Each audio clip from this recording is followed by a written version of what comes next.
जिस दिन crime branch ने शिल्पा और कुंद्रा के घर रेड की थी और शिल्पा से भी पूछताछ की थी। पूछताछ के बाद शिल्पा बहुत ज्यादा अपसेट थी। शिल्पा ने राज कुंद्रा से कई सवाल चिल्लाकर पूछे, आखिर तुम्हें यह सब करने की क्या जरूरत थी? इस वजह से परिवार की बदनामी हो रही है।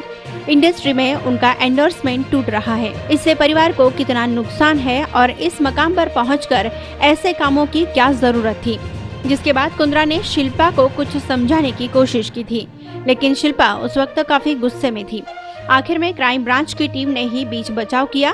तभी शिल्पा ने राज कुंद्रा से झगड़ा करते हुए कहा था कि इतना सब कर दिया लेकिन मुझे कभी कुछ बताया नहीं, मुझे पता तक नहीं चला।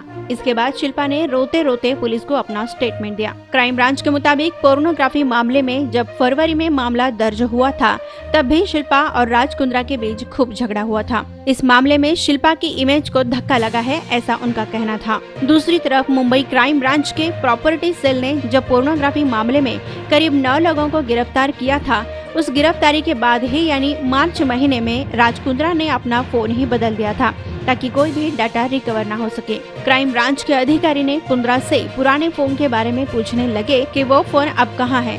तब कुंद्रा ने कहा कि वो फोन मैंने फेंक दिया, बल्कि क्राइम ब्रांच उस फोन की तलाश में लगे हैं, क्योंकि क्राइम ब्रांच के अधिकारी का मानना है कि पुराने फोन में कई अहम और सबूत मिलेंगे।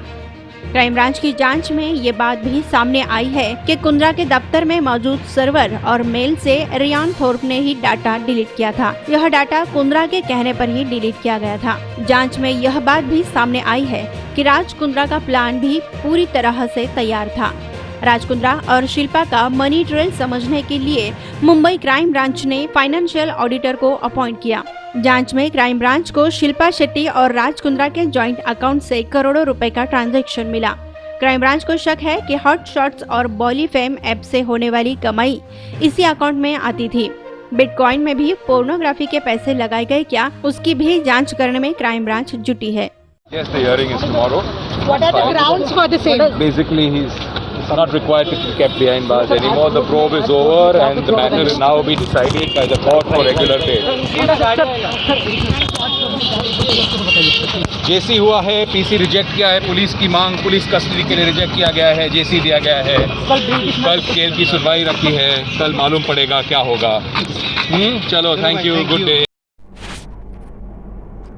नमस्ते, मैं हूँ सागरिका सोना सुमन और मैं आप लोगों से कुछ और भी बताना चाहती हूँ।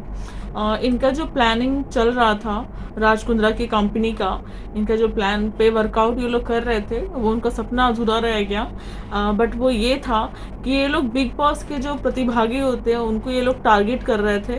जैसे निकी तंबोली, जो बिकनी शूट वगैरह करते हैं, उनको ये लोग मेन टारगेट कर रहे थे। एक निकी तंबोली, अर्शी खान, स्कारलेट रोज, सेलिना जेटली, नेहा धूपिया, किम शर्मा, ऐसे करके काफ़ी सारे जो मिड टाइप जो सेलिब्रिटीज़ थे उनको ये टारगेट कर रहे थे अपने स्ट्रीमिंग शोज़ के लिए, अपने हॉट शॉट्स के लिए।